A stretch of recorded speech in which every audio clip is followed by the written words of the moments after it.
अस्सलामुअलैकुम दोस्तों, बज़म मेहरान स्टूडियो में आऊं होस्ट साले बबर पंहिंजी पूरी टीम समेत तव्हांखे सलाम पेश करे थो। उम्मीद आहे त ख़ुशि हूंदा, आबाद हूंदा। दोस्तों, अॼु असां मौजूदु आहियूं हैदराबाद में।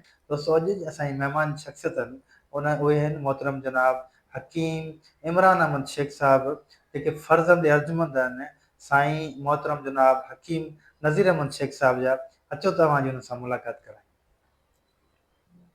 अस्सलाम वालेकुम हकीम साहब। वालेकुम अस्सलाम वरहमतुल्लाह। साईं ख़ुशि वेठा आहियो, तबियत ठीकु अल्हम्दुलिल्लाह आहे, सभु साईं, ख़ैरियत अल्लाह जो आहे? शुक्र, अल्हम्दुलिल्लाह। साईं आऊं इंतहाई शुक्रगुज़ार आहियां तव्हांजो हकीम इमरान साहब जो अव्हां बज़म मेहरान खे टाइम ॾिनो।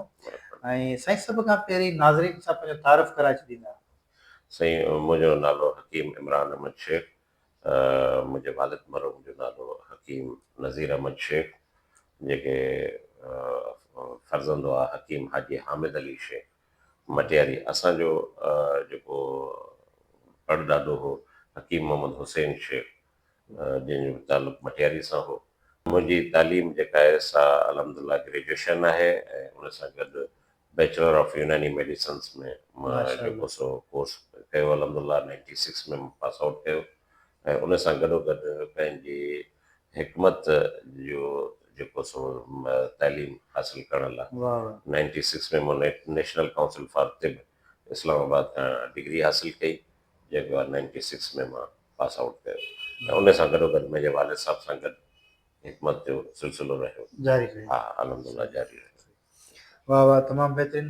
यकीनन साईं हकीम नज़ीर शेख साहब पाकिस्तान जे तमामु उन्हनि हकीमनि में जो ॻाणे थो थिए थो, बल्कि आउं चवां त कुझु ॿियनि मुल्कनि जे अंदरि साईं जो नाले जो ॻाणे थो थिए थो, त उहे तमामु न फ़क़ति हिकिड़ा वॾा हकीम हुआ, पर पाण हिकिड़ा सुठा आलिम बि हुआ, सुठा अदीब बि हुआ, दानश्वर बि हुआ, ऐं सभ खां वॾी ॻाल्हि त हिकिड़ा ॾाढा शफ़ीक इंसान हुया। ऐं आउं दुआ घुरां त अल्लाह साईं उन्हनि खे सभिनी सां मोहबत करण वारा ऐं इंसानियत जी ख़िदमत करण वारा। बिल्कुलु, आउं दुआ घुरां त साईं खे अल्लाह साईं जन्नतुल फिरदौस में आला मक़ाम अता फरमाए। साईं इमरान साहब, कुझु असांखे हिन इदारे जे मुतलिक़ ॿुधाईंदा? सभ खां पहिरीं त असांखे त हीउ इदारो कॾहिं तव्हां जोड़ियो, ऐं हकीम नज़ीर शेख साहब जे मुतलिक़ थोरो असांखे ॿुधाई। इहा असांजी बदकिस्मती चऊं त असांजे हिन इंटरव्यू खां पहिरीं साईं जन जो इंतकाल थी वियो, त यकीनन हकीम साहब वटां असांखे घणियूं शयूं, पर उहे यकीनन मूंखे आहे इहो यकीन आहे त उहे तव्हां में मुंतक़िल थियल हूंदियूं। उन हवाले सां चाहींदुसि त हिन इदारे मुतलिक़ ऐं हकीम नज़ीर शेख साहब मुतलिक़ असांखे कुझु ॿुधाईंदा। साईं, मुंहिंजे वालिद साहब हकीम नज़ीर अहमद शेख बाबा साईं जन हिन फील्ड में 1965 खां वठी हिन फील्ड में वाबस्ता थिया। उनखां पहिरीं त असांजो ॾाॾो परॾाॾो हकीम मोहम्मद हुसैन शेख 1890 खां सिलसिलो असांजो अल्हम्दुलिल्लाह हलंदो पियो अचे। ऐं उन वक़्त जे हथ जो लिखियल किताब अॼु ताईं असां वटि मौजूदु आहे। ऐं मुंहिंजो परॾाॾो हकीम मोहम्मद हुसैन शेख, जेको वॾो अल्लाह वारी शख़्सियत हूंदी हुई, वॾो नेक ऐं परहेज़गार माण्हू हूंदो, उहो अल्हम्दुलिल्लाह उतां हिकमत करे आयो इंडिया मां हकीम अजमल सां गॾु। उन वक़्तु उतां खां हिकिड़ो जेको खरल वठी आया सिमाग जे पथर जो, जेको अॼु बि असांजे दवाख़ाने में मौजूदु आहे, जंहिंमें असां अॼु बि जवाहिर मोरो ठाहींदा आहियूं। ऐं उन वक़्त खां वठी असांजो उन में उहो ई ठहंदो पियो अचे जेको अॼु बि अल्हम्दुलिल्लाह उन में ठहंदो पियो अचे, तसलसल। ऐं उन में हिकिड़ी ख़ुशूसियत इहा आहे, हीअ त ॻाल्हि पंहिंजी सुवाल जो कोन हो, त उन में जेको असांजे वॾनि जो चयल हूंदो भई जवाहिर मोरो जेको बि ठाहींदो बावज़ू हूंदो ऐं दुरूद शरीफ़ पढ़ंदो रहंदो, जेको अॼु ताईं असांजो अमल उन ते हले पियो, जेको अॼु बि असांजो जवाहिर मोरो ठहे पियो, त उन ते बावज़ू माण्हू वेहंदो आहे ऐं अल्हम्दुलिल्लाह उन ते दुरूद शरीफ़ जो हलंदो आहे। त उहो अल्हम्दुलिल्लाह असांजो अॼु ताईं खरल मौजूदु आहे। त उहो जवाहिर मोरो अॼु ताईं बि असां वटि अल्हम्दुलिल्लाह हींअर बि तयारु थिए पियो, त उहो सिलसिलो अञा ताईं हलंदो पियो अचे। त साईं असांजो परॾाॾो हकीम मोहम्मद हुसैन शेख, जेको अल्हम्दुलिल्लाह हिकमत में ॾाढो ॾाहो हूंदो, होशियारु हूंदो, अॼु जे बि उन जा हथ जो लिखियल किताब असां वटि मौजूदु आहे, जंहिंमें हू को बि नुस्ख़ो सीने में लिकाए न विया। अच्छा, उन जी आदत उहा थी त उहो मुंहिंजे ॾाॾे में बि उहा आदत रही, त उन बि कंहिंखे नुस्ख़ो हर शइ लिखी विया।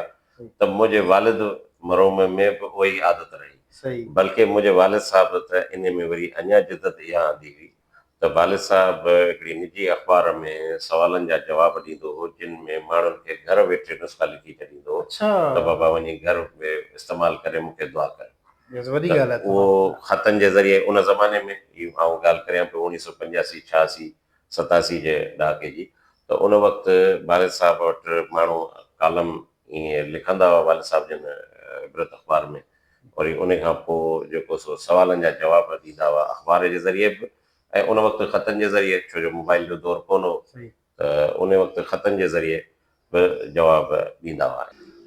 वाह वाह वाह वाह, साईं इहो तमामु वॾी ॻाल्हि आहे त यकीनन जॾहिं माण्हू ईमानदारी सां कमु कंदो आहे त पोइ उनजो सिलो मिलंदो आहे। साईं भला साईं हकीम नज़ीर शेख साहिबु जिन अदब सां बि इलाही तालुक़ु रहियो ऐं कई किताब बि तिब में लिखिया, जी। उन हवाले सां थोरो ॿुधाईंदा। असीं वालिद साहब हिकिड़ो त मां अर्ज़ु कयो त सवालनि जा जवाब ॾींदा हुआ ख़तनि जे ज़रिए, ऐं मुख़्तलिफ़ बीमारियुनि ते अख़बारुनि में कालम लिखंदा हुआ, जंहिंमें मर्ज़ जी सॼी मालूमात ऐं उन जो इलाजु ऐं उन जो एहतियात, इहो सभु शइ लिखंदा हुआ, जंहिंमें ग़िज़ा जो कहिड़ो इस्तेमालु कजे, दवा जो कहिड़ो इस्तेमालु कजे, त उहो सॼो उन में लिखी छॾींदा हुआ। त उन में वालिद साहब जन माना अल्हम्दुलिल्लाह जेको सो मुख़्तलिफ़ अख़बारुनि में या ख़ासि तौर ते घणो इबरत में उन्हनि 1985 86 खां वठी लिखणु शुरू कयो, जेको वालिद साहब जे 2020 ताईं हुननि कंटिन्यू अच्छा, उन में मुख़्तलिफ़ वीकली कॉलम्स लिखंदा हुआ। हिकु ॿी निजी अख़बार बि हूंदी हुई, उन में बि लिखंदा हुआ।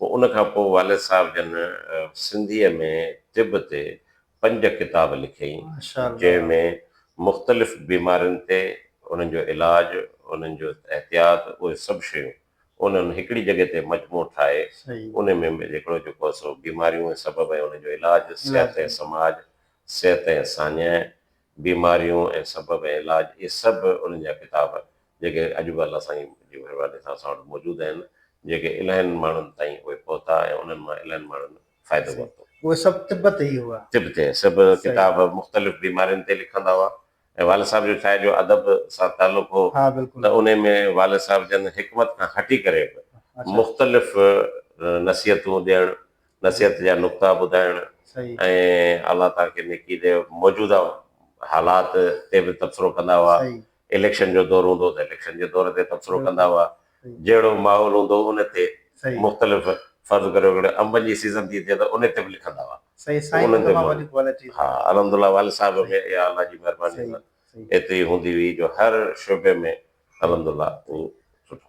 साईं कहिड़ा इदारा जेके तव्हांजे ॾाॾे या तव्हांजे वालिद साहिब जोड़िया जिन खे तव्हां हिन वक़्तु संभालियो था?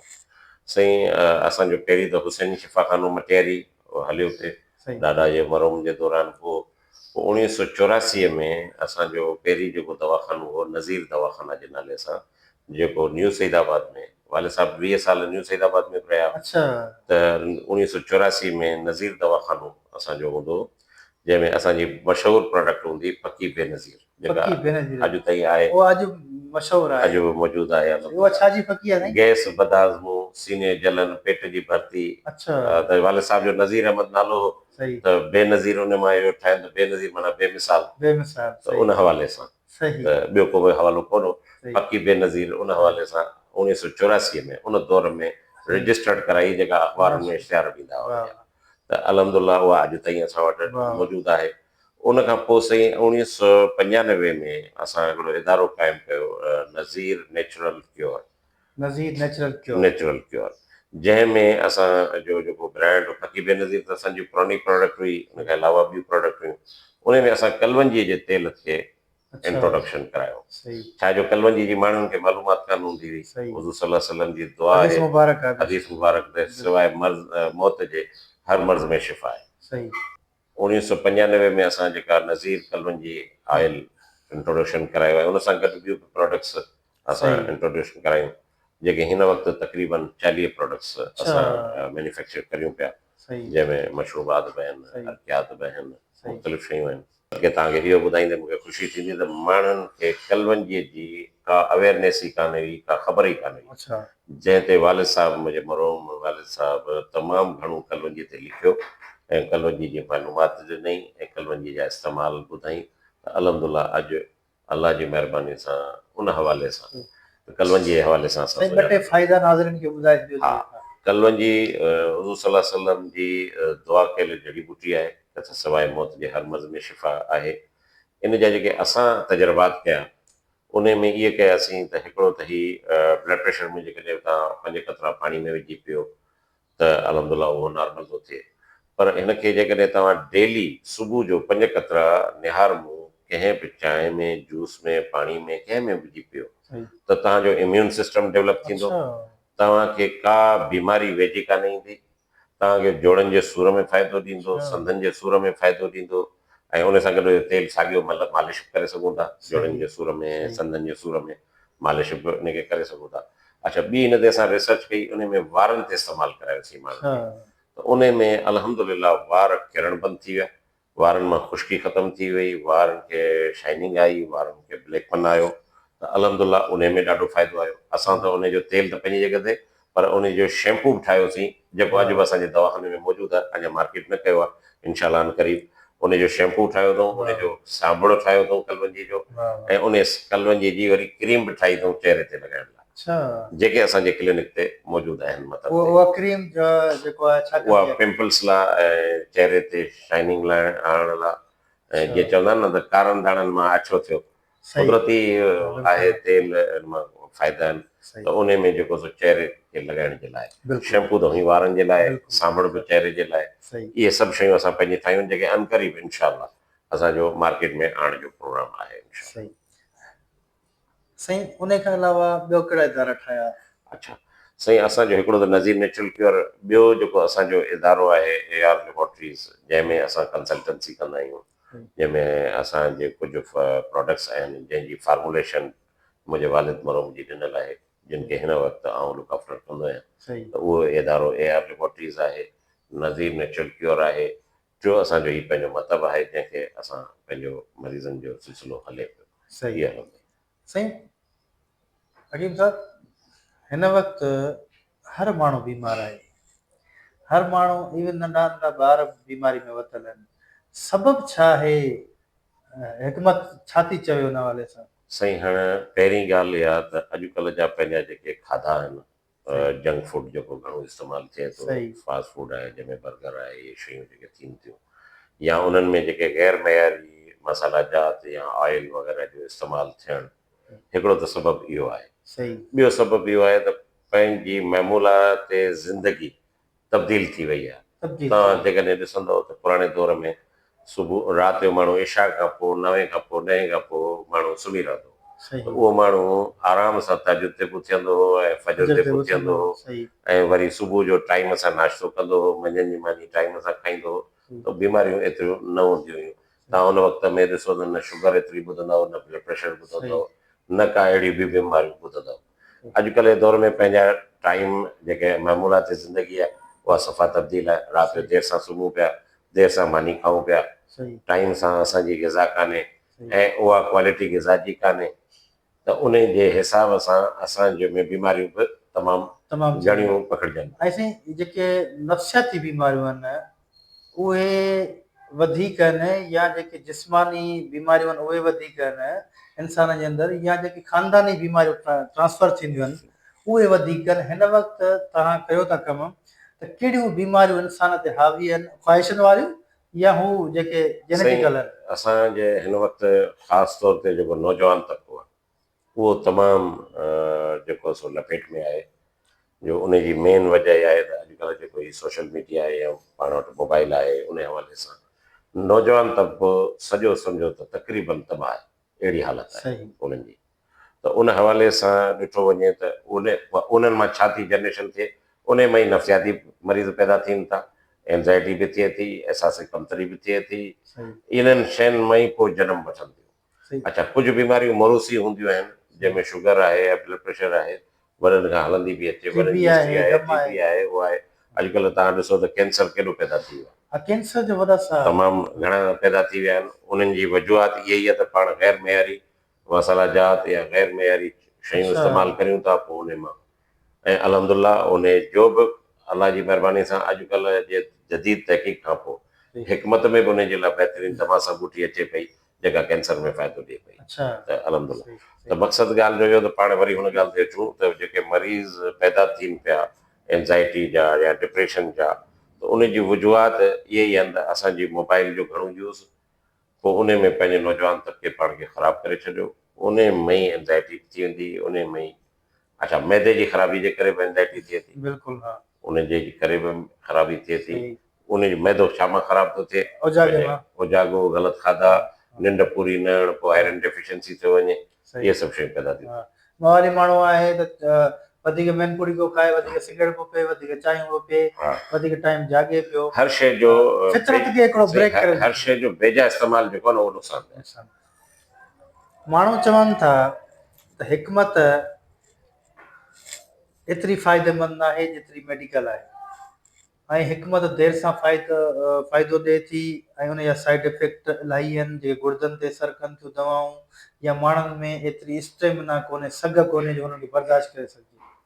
अच्छा, हाणे साईं पहिरीं ॻाल्हि पाण जेकॾहिं यूनानी दवा ते अचूं त उन में तव्हांखे थोरी हिकिड़ी वज़ाहत करे छॾियां त यूनानी दवा जेका आहे न, उहा जेकॾहिं देरि सां फ़ाइदो कंदी त नुक़सानु कान ॾींदी जेकॾहिं सही मुस्तनिद माण्हूअ जी ठहियलु आहे। अॼुकल्ह किताबी हकीम बि घणा अची विया आहिनि, या किताबी जेके अची विया आहिनि जो किताबनि ते पढ़ी ऐं उनखे न का तहक़ीक़ आहे, न उन्हनि जो को तजुर्बो आहे, पोइ उन में लाज़मी आहे जेकॾहिं ग़लति का दवा ठहियल हूंदी या ग़लति को कुझु थो ठहियल हूंदो त उहो ज़ाहिर आहे गुर्दनि ते बि असरु कंदो, जिगर ते बि असरु कंदो, दिलि ते बि असरु कंदो, पर जेकॾहिं ग़ैर मुस्तनिद माण्हूअ ठाहियो आहे, कंहिं जेको मुस्तनिद माण्हू ठाहींदो त उन में इन शइ जी कान्हे। अंग्रेज़ी दवा बेशक ज़रूरु जल्दी फ़ाइदो करे थी ऐं उन खां एतिराज़ कोन्हे, ऐं एमरजेंसी जे वक़्त में वठणु खपे, पोइ ज़ाहिर आहे इंसानी ज़िंदगी बचाइण जे लाइ त असांखे जेको आहे सो या वठणु खपे, पर उन जा तव्हां ॾिसंदव त लिटरेचर पढ़ंदव त उन दवा सां गॾोगॾु उन जा साइड इफेक्ट बि लिखियल हूंदा। साइड इफेक्ट बि लिखियल। असांजी यूनानी दवा इहा आहे त जेकॾहिं फ़ाइदो न कई त नुक़सानु कान ॾींदी जेकॾहिं सही ठहियलु आहे। हा, फ़ाइदो थोरो देरि सां ज़रूरु कंदी, पर उन जो फ़ाइदो वरी ॿियो इहो आहे त मुस्तक़िल इलाजु थी वेंदो, माना मर्ज़ खे जड़ खां ख़तमु कंदी। जड़ खां ख़तमु। असुलु शइ आहे मर्ज़ खे जड़ खां ख़तमु करणु। सही। हिकिड़ी शइ आहे जेका असां इलाजु कयो, ठीकु थी वियो, वरी 6 महीननि खां पोइ, साल खां पोइ वरी उहा शइ रिपीट थिए, त उहो कोन्हे। असुलु शइ आहे त जड़ खां मर्ज़ ख़तमु थिए। सही। उन जे लाइ थोरो असां टाइम बि घुरंदा आहियूं पेशेंट खां, बाबा हिन में टाइम ॾियणो पवंदई, जल्दी फ़ाइदो कोन थींदई, थोरो पोइ 6 महीना कंहिंजो केस हले थो, कंहिंजो साल बि हले थो, पर अलाह साईं महिरबानी सां अलाह साईं शिफ़ा ॾिए। सही। अव्हांजो इदारो जेको रजिस्टर्ड इदारो आहे, उन इदारे खे केतिरी मञता मिली आहे सरकारी सतह ते, या हिन जेको तव्हां ॻाल्हि कयो पिया त हीउ हेॾो कारमंद इदारो आहे, पहिरीं खोड़ सारियूं कंपनियूं हमदर्द या ॿियूं जेके उन्हनि वटि रजिस्ट्रेशन हूंदी हुई, सरकारी सतह ते लिटरेचर तौरु को हिन जो को इनिशिएटिव वरितो आहे गवर्नमेंट या न? साईं बिल्कुलु अल्हम्दुलिल्लाह हिन इदारे खे हींअर गवर्नमेंट जो तमामु घणो वधायो आहे, ऑन कयो आहे, जो हींअर त अल्हम्दुलिल्लाह अॻे त सिर्फ़ु हिन जा मख़सूस कॉलेज हूंदा, पर हींअर अल्हम्दुलिल्लाह तमामु वॾनि यूनिवर्सिटियुनि में हिन जा शोभा खोलिया विया आहिनि, जंहिंमें हैदराबाद में असांजो जामशोरो में बि हिन जो बाक़ाइदा हिकमत बैचलर ऑफ ईस्टर्न मेडिसिन जो शोबो अलॻि खोलियो आहे, जंहिंजो इफ़्तिताही में तक़रीब में मां शामिल हुउसि, ऐं उनजी जेका अप्रूवल कमेटी में बि शामिल हुउसि, ऐं उन खां पोइ उन्हनि जूं शागिर्दनि जूं वाइवा थियूं, उहे बि मां वरितियूं पाण। त अल्हम्दुलिल्लाह हींअर हिकमत खे वॾो जेको सो अॻियां सरकारी सतह ते हाणे आई ॻाल्हि हुन ते त असांजे इदारे खे जेको सो केतिरी पधिराई मिली, अल्हम्दुलिल्लाह असां आउट ऑफ पाकिस्तान एक्सपो लॻायो, जेको बांग्लादेश में लॻायोसीं, जेको एक्सपो 3 ॾींहंनि जो हो, पर अल्हम्दुलिल्लाह असांजो स्टॉल जेको नज़ीर नेचुरल क्योर जो, उहो 1.5 ॾींहं में उहो सॼो स्टॉल असांजो ख़ाली थी वियो, ऐं एतिरी हुन में पधिराई मिली जो उते जी गवर्नमेंट असांखे अल्हम्दुलिल्लाह अवॉर्ड ॾिनो, जेको असां वटि अल्हम्दुलिल्लाह अॼु मौजूदु आहे। ऐं उन खां पोइ वालिद साहिब जन हिते हमदर्द यूनिवर्सिटी में WHO जो प्रोग्राम वॾो थियो, उन में वालिद साहिब खे अवॉर्ड ॾिनो वियो, त अल्हम्दुलिल्लाह जेका अंदरूनी सिंध में उन जूं ख़िदमात आहिनि त उन ते अल्हम्दुलिल्लाह उनखे अवॉर्ड ॾिनो वियो। वालिद साहिब मुख़्तलिफ़ लायंस क्लब में बि जेको सो जेके ख़िदमात हुयूं उन जूं मुफ़्त में तिब जी, दम जी, सिहत जी दवा असां फ़ी सबीलिल्लाह ॾींदा आहियूं, उहा अॼु बि ॾींदा आहियूं, उन सां गॾु दुआ जो पर्चो, उन जूं कैंपूं लॻाई, उन में अल्हम्दुलिल्लाह असांखे वालिद साहिब खे काफ़ी अवॉर्ड मिलिया। अल्लाह जी महिरबानी सां उहो कमु बि अल्हम्दुलिल्लाह अॼु ताईं असां वटि मौजूदु आहे, जेको अॼु बि असां फी सबिलिल्लाह ॾींदा आहियूं। उसे कहिड़ी दवा फी सबिलिल्लाह असां वटि साईं हिकिड़ी दम ऐं सहक, सेक जेको सहक ऐं दम थिए हाँ थो, हाँ उन जो हिकिड़ो बख़्शियल नुस्ख़ो आहे असांजो वॾनि जो, जंहिंजो असांखे कंहिंखां बि पैसो पाई न आहे वठिणो। अच्छा ऐं उन सां गॾु हिकिड़ी क़ुर शरीफ़ जी दुआ आहे, सूरह आल इमरान जी हिकिड़ी आयत आहे, उहा बि असां प्रिंट कराए छॾी आहे, त जीअं उहो माण्हू पीए ऐं सीने ते दम करे 3 महीना लाॻींदो, वाह त उनखे केतिरो पुराणो दम ऐं सहक हूंदी उहो इंशाल्लाह छॾे वेंदो। जंहिंजो ग़रीब हुजे अमीर हुजे केरु बि हुजे, उनजे लाइ कंहिंखां बि असांखे पैसो पाई न आहे वठिणी, जो वॾनि जी मन थियल आहे। वाह वाह वाह वाह के मरीज़ आहिनि मुख़्तलिफ़ बीमारियुनि जा, हिकिड़ियूं बीमारियूं त जेके माण्हू खे थी वञनि थियूं उन्हनि खां बचाव जे लाइ छा कनि ऐं नयनि बीमारियुनि खां बचण जे लाइ छा कनि, हिकमत छा थी चवे हुन वजह सां? हा साईं, हिकमत आहे त पंहिंजी महमूलात ज़िंदगी खे बहितर करियो, उनखे पंहिंजे टाइम ते ग़िज़ा खाओ, टाइम ते सुम्हो, त असां वटि हर वक़्तु हरू बीमारी न ईंदी। सही मुख़्तलिफ़ जीअं जड़ी बूटियूं, जीअं मां कलवंजी जो ज़िक्र कयो त हर मर्ज़ में शिफ़ा आहे, तीअं जेको सो मोरिंगा मोरिंगा टेबलेट अचे थी, गोरी बचन जो पाउडर बि अचे थो, उन जो इस्तेमालु रखो त काफ़ी बीमारियूं तव्हांजे वेझो न ईंदियूं। सही उहो एहतियात आहे, एहतियात आहे उहो एहतियात आहे। सही त मन मोरिंगा छा आहे सही? मोरिंगा साईं सुहांजणो, सवांजणो इन खे पाण जेके सुहांजणो हाँ चऊं, इन जी सवांजणो हिते माण्हू भाॼी बि ठाहींदा आहिनि। सही इन पतनि खे छांव में सुकायो वेंदो आहे, पोइ उनजो पाउडर करे असां त उन जूं टेबलेट बि ठाहींदा आहियूं, जेके असांजे दवाख़ाने में ई असां हलाईंदा आहियूं, ऐं क़रीब इनशाला उनखे मार्केट में आणियूं पिया, मोरिंगा टेबलेट ऐं प्लस उन सां गॾु कलवंजी जूं टेबलेट बि आणियूं पिया। त मक़सदु इहो आहे त इहे जेके शयूं आहिनि न, इहे असांखे हिकिड़ो एहतियातन वठणु खपनि, त सही तव्हांजो इम्यून सिस्टम बहितर थिए। तव्हांजो इम्यून सिस्टम बहितर हूंदो न, तव्हांजी बीमारी वेझो न ईंदी। वेझो न ईंदी, सही ॻाल्हि आहे सही त तव्हांजो ग़िज़ा जो टाइम सही हूंदो, सुम्हण जो टाइम सही हूंदो, तव्हांखे बीमारी वेझी न ईंदी। सही जॾहिं माण्हू हकीम साहब उमिरि जे उन हिसे में ईंदो आहे, उमिरि जा ॿ हिसा अहिड़ा हूंदा आहिनि जेके सॼे माहौल ऐं जेका एनवायरमेंट हूंदी आहे उनजे लाइ ॾाढा ॾुखिया हूंदा आहिनि। हिकिड़ो ॿारहं जो हिसो बचपन ऐं बचपन, ऐं ॿियो जॾहिं माण्हू 50 खां मथे टिपी वेंदो आहे, बचपन में अची वेंदो हा आहे, बचपन खां 55 में बचपन अची में वेंदो अची आहे, वेंदो आहे। त पोइ उन टाइम ते पोइ घर वारा उन वञा बेज़ार हूंदा आहिनि। बल तव्हांजी कहिड़ी आदत वञा घर वारा बेज़ार थींदा आहिनि?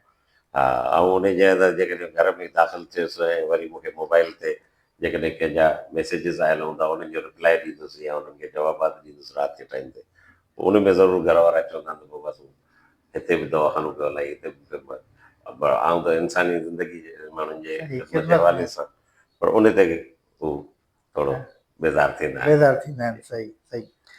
साईं हकीम साहब तव्हांजो वणंदड़ सफ़र कहिड़ो आहे? साईं वणंदड़ सफ़र त अल्हम्दुलिल्लाह अल्लाह साईं जेको सो नसीबु कयो आहे, अॻियां बि नसीबु कंदो, मको ऐं मदीनो। सुभान अल्लाह उनजो सुभान सफ़र अल्लाह साईं पहिरीं बि नसीबु कयो आहे, उमिरि बि नसीबु कई, हज बि नसीबु कई, वाह वाह अञा बि ख़्वाहिश आहे त इहो सफ़र जारी वणंदड़ रहे। सफ़र आहे जारी। सही वणंदड़ सवारी कहिड़ी आहे साईं तव्हांजी? साईं वणंदड़ सवारी जेका हैसियत सां अल्लाह साईं पंहिंजी ॾिनी आहे, सही उहा बेशक जंहिंजी कॾहिं हैसियत मोटरसाइकिल जी आहे या साइकिल जी आहे, उहा बि सुठी आहे। जेकॾहिं अल्लाह साईं हुनखे नवाज़ियो आहे त कार आहे, त उहा बि अल्हम्दुलिल्लाह वणंदड़ सवारी आहे। सही एडजस्टमेंट आहे वक़्त सां गॾु। वक़्त सां एडजस्टमेंट आहे, सही इहो न आहे त हसरत आहे त भई हीअ शइ न हुजे, हा हीअ शइ जेका शइ आहे उन ते शुक्र अदा करिणो आहे। पसंदीदा लिबास कहिड़ो आहे साईं तव्हांजो? पसंदीदा ऐं घणे क़दुरु त वॉशिंग वेयर ई कपिड़ो पाईंदो आहियां, ऐं घणो क़दुरु त डार्क कलर जो पसंदि कंदो आहियां, सलवार कमीज़। शलवार कमीज़ सही ऐं टोपी। सही पसंदीदा खाधो कहिड़ो आहे साईं तव्हांजो? पसंदीदा खाधो जेकॾहिं सीज़न में अचूं त अबु, हा बाक़ी हूअं त उमूमन अल्हम्दुलिल्लाह जेकी अल्लाह साईं खाराए त उहो, भले जंक फूड हुजे। न जंक फूड ते एतिरो कोन्हे, पर जेकॾहिं पंहिंजा देसी खाधा, ख़ासि तौर ते देसी मुर्गी पसंदि घणी हूंदी आहे, त भई इहा फार्मी मुर्गी खां देसी मुर्गी जो इस्तेमालु कजे त उहो वधीक पसंदि हूंदो आहे। सही हकीम साहब हिकु ज़िंदगी आहे ख़्वाहिशूं, हकीम इमरान अहमद शेख साहब जो अहिड़ो सुपिनो, अहिड़ी ख़्वाहिश जेका पूरी न थी हुजे? साईं अल्लाह जी महिरबानी सां अल्लाह साईं खां जेकी घुरियोसीं उन खां वधीक ॾिनी, ऐं सपनो त माना अल्हम्दुलिल्लाह अल्लाह साईं जी महिरबानी सां मको मदीनो पहिरीं बि ॾिठोसीं, हा, हा। अॼु बि सपना उन जे ई पिया ॾिसूं। वाह त वाह वरी बि अल्लाह साईं असांखे उते घुराए, सही। बाक़ी अलाह जी महिरबानी सां अल्लाह साईं खां जेको घुरियोसीं उन खां वधीक अल्लाह साईं हुई ॾेई छॾियो। सुभान अल्लाह, वाह वाह वाह। हकीम साहब को वाक़ियो जेको तव्हांखे ॾुखाईंदो हुजे? वालिद साहब ऐं वालिदा जी जुदाई, हा हा, उन वक़्तु जो उहो ॾुखियंदड़ सही वाक़िआ। सही। ज़िंदगीअ जो पल जंहिं तव्हांजी ज़िंदगीअ में वॾी तब्दीली आणे छॾी हुजे? हा, अल्हम्दुलिल्लाह जेको सो औलाद जे हवाले सां त पोइ पंहिंजो थींदो सिलसिलो। मुंहिंजी जेका आख़िरी न्याणी ॼाई जंहिंते मुंहिंजी वालदा मरहूमा जो नालो आहे, उन खां पोइ मूं में वॾी तब्दीलियूं महसूसु मां कई। वाह वाह, माना सॼी पंहिंजी ज़िंदगी डाइवर्ट करे छॾी। हा, माना उन में मूंखे काफ़ी बहितरियूं ऐं काफ़ी बहितरी आई। साईं कहिड़ो औलाद आहे तव्हांखे? अल्हम्दुलिल्लाह 2 पुट आहिनि ऐं 2 न्याणियूं आहिनि मुंहिंजियूं, ऐं अल्हम्दुलिल्लाह वॾो पुटु जेको आहे उहो बि हिन शोबे सां ई तालुक में मूंसां गॾु ई आहे हिन वक़्तु बि, ऐं इनशा उहो हींअर बि प्री मेडिकल में पढ़े पियो, ऐं इनशा उन खे बि अहिड़ी हिकमत जी तालीम हासिलु करण लाइ कोशिशि कंदुसि कराची मोकिलियांसि, ऐं जेतिरो हिनखे वधि खां वधि उनजो जेके इरादा आहिनि उहे अंदरि ही डिग्री बि हासिलु करियां हिकमत जी, बल्कि हिन में वरी PhD बि कंदुसि इनशा वाह वाह। हिन में अञा हुनखे अॻियां वधण जो साईं न्याणियूं पढ़नि थियूं? अल्हम्दुलिल्लाह। हा, उन खां पोइ मूंखे न्याणी आहे अल्हम्दुलिल्लाह, माशाअल्लाह उहा 16 सालनि जी आहे, उहा हींअर O लेवल पे करे, उहा बि मेडिकल शोबे में प्री हिकमत जी मेडिकल तरफ़ न, उहा प्री मेडिकल में आहे, पर उहा अञा O लेवल पे करे। साईं शागिर्दी जे दौर में कहिड़ो सब्जेक्ट तव्हांखे न वणंदो हुयो? हा, शागिर्दी जे दौर में जेको सो मैथ खां ॾाढो भॼंदा हुआसीं, अच्छा। छो जो उन में वॾो ज़हन दौड़ाइणो पवंदो, पर कुदरत अलाह जी जय खां भॼंदा हुआसीं, त वरी बिज़नेस में बि ज़्यादा इस्तेमालु मैथ जो आहे, मैथ जो त आहे। वरी कुदरत अलाह जी जो असांखे अलाह साईं वरी नवाज़ियो पंहिंजे में, वरी हाणे अल्हम्दुलिल्लाह मैथ वणे पई। साईं हीअ त कॉमन जेका आहे मैथ आहे उहा त ॾाढी टिपिकल मैथ उहो ॾाढी टिपिकल हूंदी हुई, हीअ त कॉमन आहे, उहो ॾाढी टिपिकल हूंदी। साईं ज़िंदगीअ जा उहे पल ज़ाहिर मोटी त कोन था को पल सघे, पर हिकिड़ी दिलि चवंदी हूंदी कॾहिं माण्हू उदास थिए थो यार हू पल मोटी अचणा ॾाढा भला हुआ। हा, उहो साईं बचपन जो जेको शागिर्दी ज़माने में नंढे हूंदे न दोस्तनि सां गॾु पढ़ंदा हुआसीं, या उहे पल जेके वरी वापसि नथा अची सघनि। सही। साईं किताब पढ़ंदा आहियो? हा, अल्हम्दुलिल्लाह मुंहिंजे वालिद साहब जा बि किताब अॼु बि पढ़ंदा आहियूं, या हिकमत सां जेके तालुक असांजा आहिनि किताब उन्हनि जो मुतालियो जी कोशिशि कंदा आहियूं, त उन मां कुझु काफ़ी मालूमात असांखे मिलंदियूं आहिनि। साईं रुगो पढ़ो था या पंहिंजे वालिद साहब वांगुरु तव्हां लिखण जे बि हुन में अचो पिया? साईं उन में बिल्कुलु मूं लिखियो बि आहे मुख़्तलिफ़ अख़बारुनि में, ऐं अॼुकल्ह त वरी सोशल मीडिया जो दौरु आहे, असांजो पंहिंजो यूट्यूब चैनल बि आहे नज़ीर नेचुरल क्योर जे नाले सां, उन में बि कुझु शयूं छॾियल आहिनि असांजूं, ऐं फेसबुक ते माना सोशल मीडिया ते बि मुख़्तलिफ़ टॉपिक्स ते मां लिखियो आहे। माशाअल्लाह। सही। साईं कहिड़ी तबियत जा माण्हू वणंदा आहिनि तव्हांखे? ख़ुशि इख़लाक़, जंहिंजो ख़ुशि तबा माण्हू जेके हुजनि उहे वणंदा आहिनि। सही। को अहिड़ो माण्हू जेको अकेलाई में यादि ईंदो हुजे? पंहिंजा वालिदैन। वाह वाह वाह वाह वाह वाह। का अहिड़ी ग़लती जेका ज़िंदगी में न हुई करणी? बज़ाहिर त अहिड़ी महसूसु कोन थी थिए त का अहिड़ी ग़लती। सही, स्किप कंदासीं। साईं हकीम साहब सिंधीअ में चवंदा आहिनि त उहो वणु कहिड़ो जंहिंखे वाह न लोॼो हुजे। यकीननि तव्हां जवानी मां गुज़रिया हूंदो, जवानी जा ख़ूबसूरत ॾींहं पल, यूनिवर्सिटी जा ॾींहं, कैंपस जा ॾींहं तव्हांजी ज़िंदगी मां गुज़रिया हूंदा, भला पोइ हकीम इमरान अहमद शेख साहब खे भला कंहिं इंसान सां मोहबत थी?